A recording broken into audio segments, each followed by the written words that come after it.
Good afternoon, my friends and followers. Welcome to this edition of Law and the Life Live with Patrick McGeehan, except we are not live. We are recorded. I'm still having internet issues. As a matter of fact, today while I was in trial, the internet shut down. I got booted out of the trial and had to rejoin. Anyway, I set out to do this live yesterday at 6 p.m. as I usually do on Wednesdays, and at exactly 5:25, the internet decided to go out along with the power. So until they can get my internet issues resolved, I have internet that can't even support one live stream, much less the multiple live streams I usually run on the different platforms. So the next best thing, I'm coming to you in a recorded mode. And I don't know about you, but I'm ready for 2020 to be completely over with. This year seems like it has been 6 years long already. And I don't know about you, but I am done with 2020. Since my last video on the Geroge Floyd case, I've gotten a bunch of emails and a bunch of questions. I'd like to go over some today. Meanwhile, if you've ever wondered what a Miami family law courtroom looks like, this is it. So this is an actual family law courtroom in Miami where they do all different types of family law, including domestic violence, adoptions, divorces, and the whole 9 yards. Okay, let's get over to the Minnesota incident, the Geroge Floyd incident. As you know, the main officer involved has been charged. He's been upcharged from murder in the 3rd degree to murder in the 2nd degree. One of the questions I got is, what is the difference between murder in the 3rd degree and murder in the 2nd degree? Well, in Florida, I can tell you that off the top of my head, but in Minnesota, I actually had to look. So let's take a look at what we're dealing with in Minnesota as far as the different types of murders. Let me pull it up here.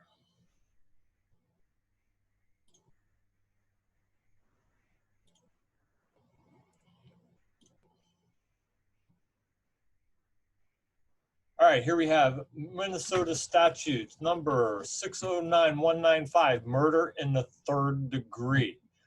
The main difference between murder in the 3rd degree and murder in the 2nd degree is the sanctions. For murder in the 3rd degree, you're facing 25 years max. Murder in the 2nd degree, you're facing 40 years max.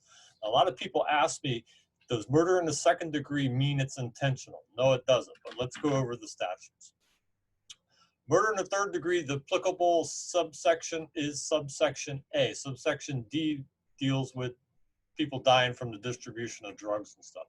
So we'll look at subsection A, which is pertinent to this case.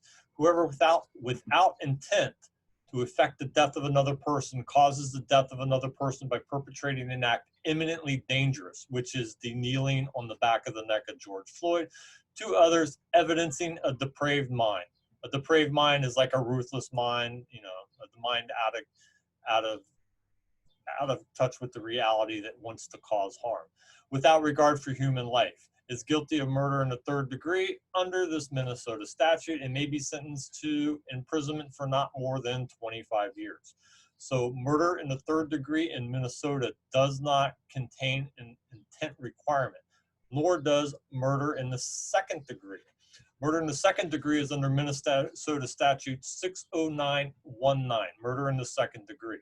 Subsection 1 deals with drive-by shootings exclusively. Subsection 2 is our applicable subsection. Subsection 2, paragraph 1 deals with drive-by shootings and other felony offenses. Let's start from the beginning. Unintentional murders. Whoever does either of the following is guilty of unintentional murder in the 2nd degree and may be sentenced to imprisonment for not more than 40 years, which is a significant increase from the 3rd degree murder. Subsection 2, paragraph 1. A person who causes the death of a human being without intent to inflict the death, there's without intent right there. So you don't have to have intent to commit 2nd degree murder in Minnesota. To effect the death of a person while committing or attempting to commit a felony offense. Now, what I believe they're going to allege the felony offense is, and I very strongly believe, is that it's some type of felony battery or felony assault by the officer who is kneeling on the neck of George Floyd. Other than the sexual conduct in the first or second degree with force, that doesn't, or drive-by shooting, that doesn't deal with what we're dealing with. And subsection 2, paragraph 2 deals with people under orders of protection, which I guess is a domestic violence injunction since it discusses marriage and all that. So subsection 2, paragraph 1 is our main cause. And as you can see, there is no intent requirement for the charge of murder in the second degree. Basically, the only difference is murder in the third degree is more negligence based. This is more felony based. This requires a felony offense, which if they determine that the officer is committing the aggravated assault or felonious assault or felonious battery, that is the felony offense that would be applicable in this particular statute. Now, the other officers have been charged with aiding and abetting in second degree murder. So the state has to prove that in some way they aided, forward, gave credence to, assisted in the commission of the second degree murder.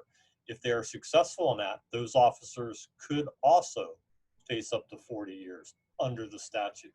This statute is very similar to maybe what Florida's felony murder statute is like, people that are killed in the commission of another felony.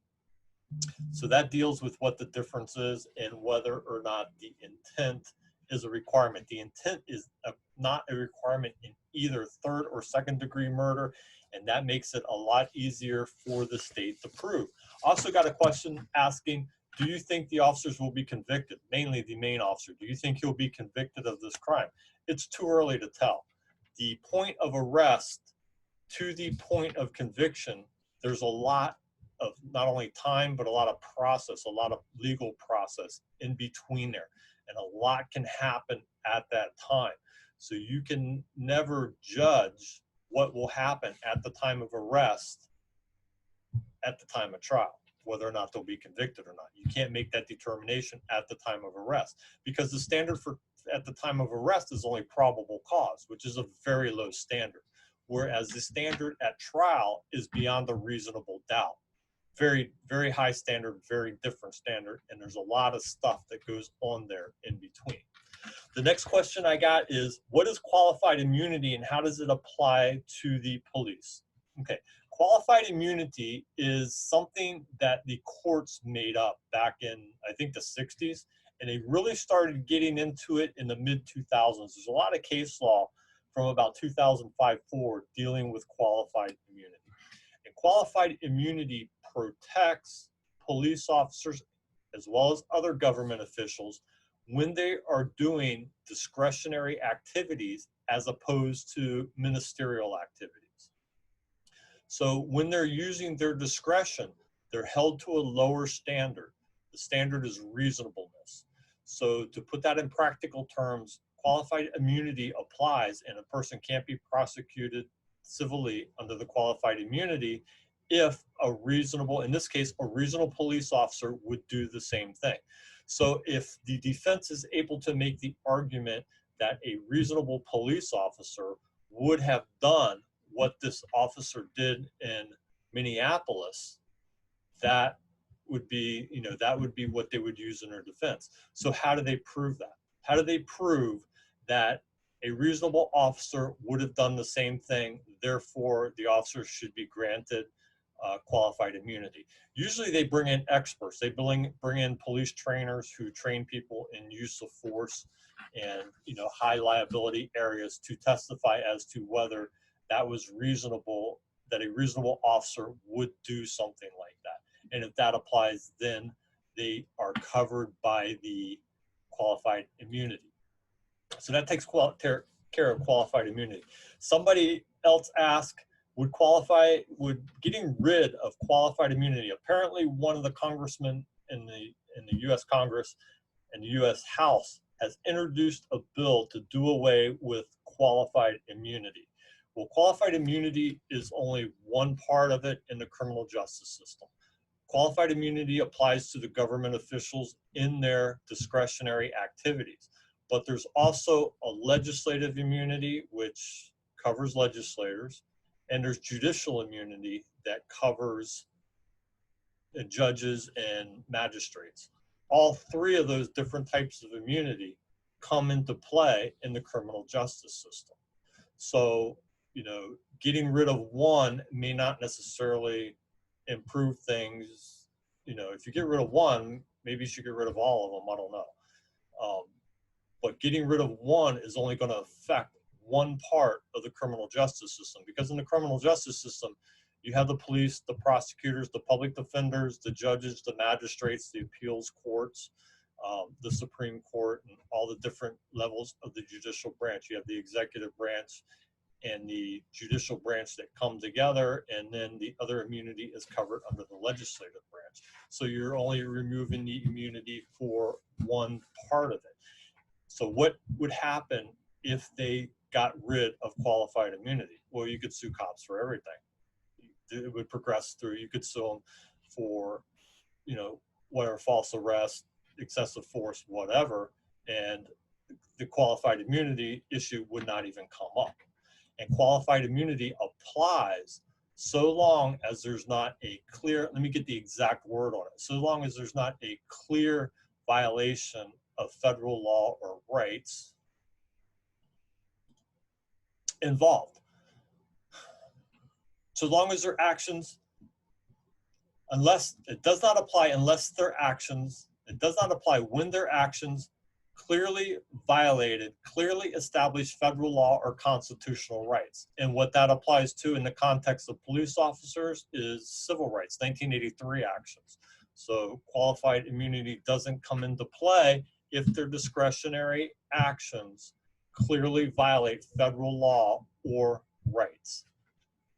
And that's the basis of a 1983 action to begin with. The next question I got is, I got this from somebody who saw me online. I attended a Zoom, I guess you would call it a conference or a webinar or whatever, that the University of Miami Law School Black Students Organization was having. And they had several professors, the dean, and Congresswoman Shalala on there. And they asked, this person saw me online and recognized me and later DM'd me and asked me, would the qualified immunity resolve the issues at hand that are facing the nation now? I don't think so. I think it would make it easier to sue the police, and you could maybe get a recovery on it, but qualified immunity doesn't apply, like I read to you before, where there's a clearly violated federal statute or right, and your civil rights are your rights. So qualified immunity, if you have been found to have violated somebody's civil rights under 1983, qualified immunity doesn't even come into play. You don't get qualified immunity for that. And the cases that we're talking about are the shooting cases and the death cases, which come under the Fourth Amendment under search and seizure. So it definitely implies a violation, in this case, a clear violation.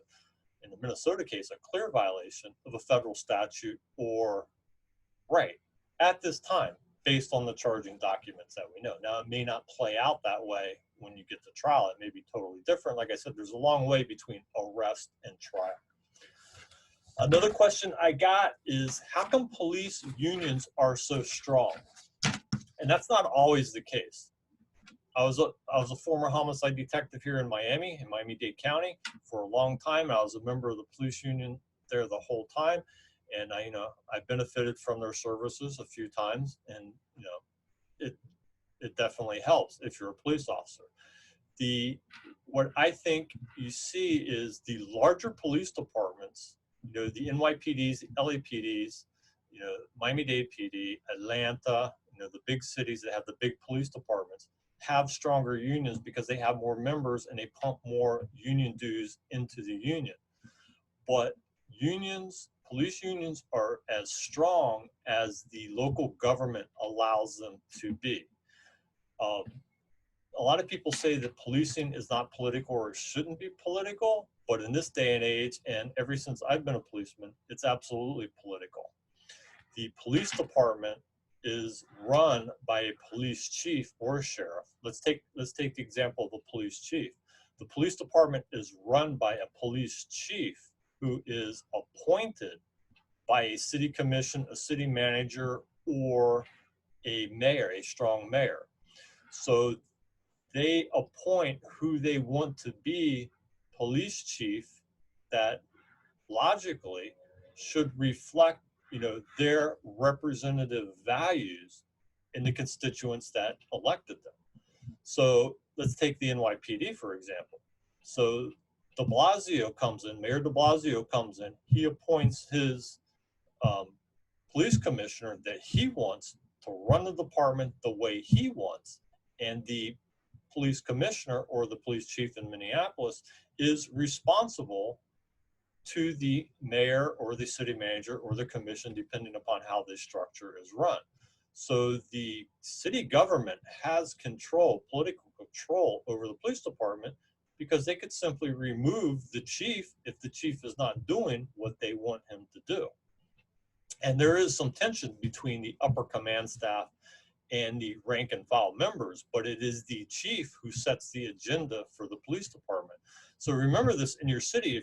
If your police department is not performing the way you want them to perform or the way you think they should perform, look back at your city leaders and see if your city leaders, if what they're telling you when they want to be elected jives with the actions you're doing in appointing the chief and the management of the police department.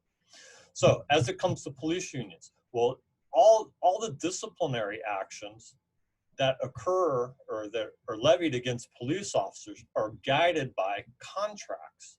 So the union negotiates with the city and they reach a contract that includes disciplinary procedures. What type of discipline can be done at whatever level, and what is the whole flow of the disciplinary process from the original reporting through the finding of being sustained or unsustained or whatever the final outcome is. That whole process is documented in the contracts. Now, police departments, not all police departments have contracts. A lot of sheriff's offices don't have, sheriff's departments and offices don't have contracts. And basically, if they don't, it comes under whatever their policies are, or, I'm sure in some small departments I've represented cops in small departments where it's basically whatever the chief or sheriff wants to do. And you work completely at the convenience of the chief or sheriff. But in these big departments, a lot of them have civil service protections, and that contract comes into play in the disciplinary process. So union negotiators sit with city negotiators and they come to an agreement about what that process will be. So I looked at that and tried to apply it to the city of Minneapolis because I was curious, what did the police contract say? Well, this is what the police contract said. So this is the city of Minneapolis's website on their labor agreements, their human resources website. And this is all the labor agreements that the city of Minneapolis has entered into with their different labor unions. And you go to the Minneapolis Police Officers Federation and you click on that. And here's where you get the agreement period from January 1st, 2017 through December 31st. And when you go to the searchable PDF contract, so here's their labor agreement. And you go down, let's look for management rights, union communications. Okay, so they have civil service there in Minneapolis.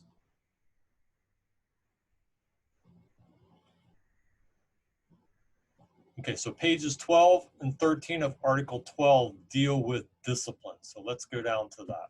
All right, Article 12, disciplinary procedures, just cause. So the city of Minneapolis Police Department, the chief has to have just cause to discipline employees who have completed a probationary period. Now, if you're probationary, usually they can fire you for whatever they want. They can just get rid of you. The unit of measurement for any suspensions shall be assessed in hours. Investigations into employees' contracts which do not result in the imposition of discipline shall not be entered into the employee's record.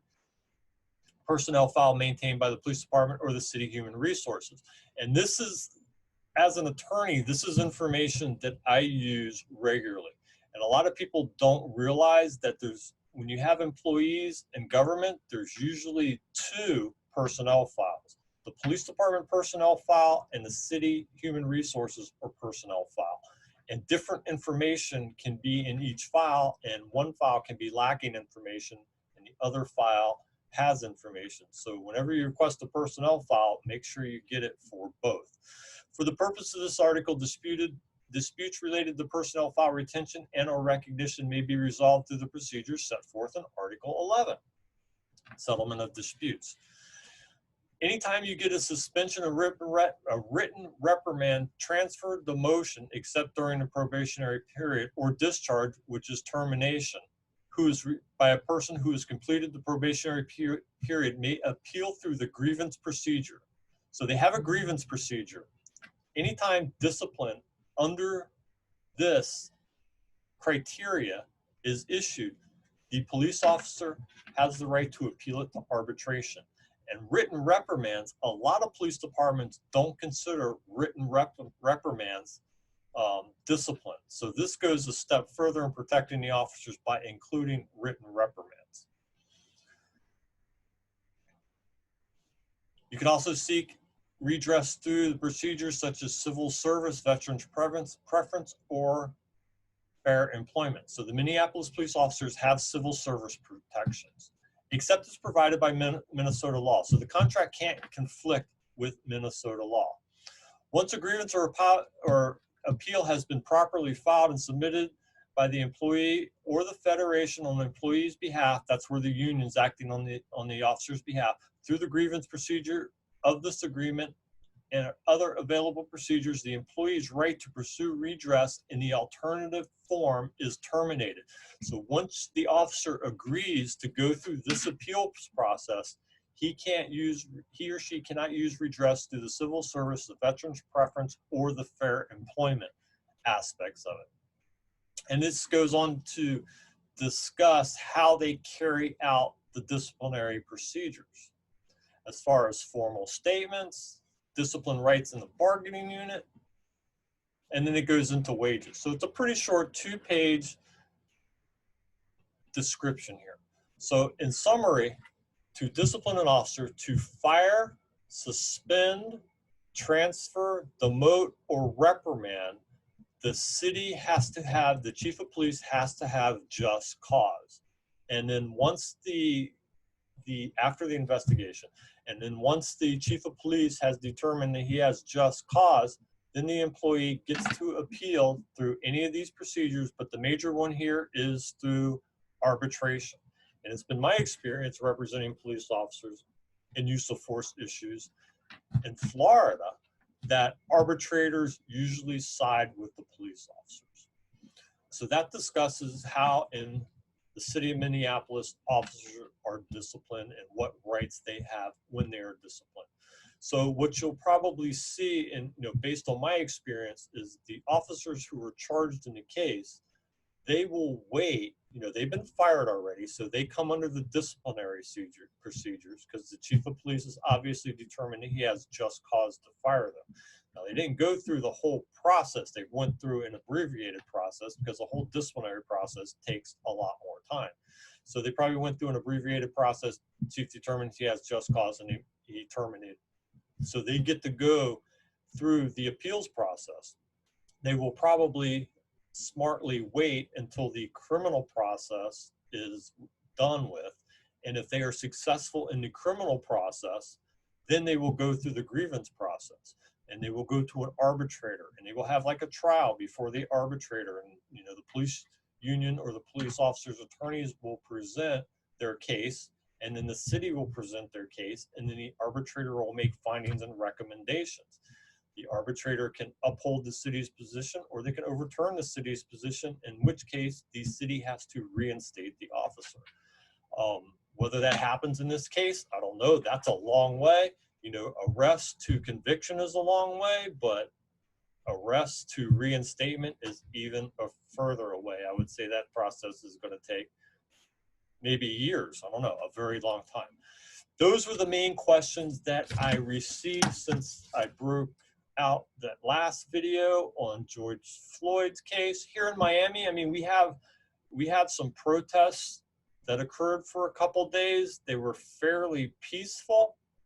You know, I've been through riots myself. I missed the McDuffie riots by a couple years, but when I came on, we had the Lozano riots and the Alvarez riots, and then a couple small ones in between.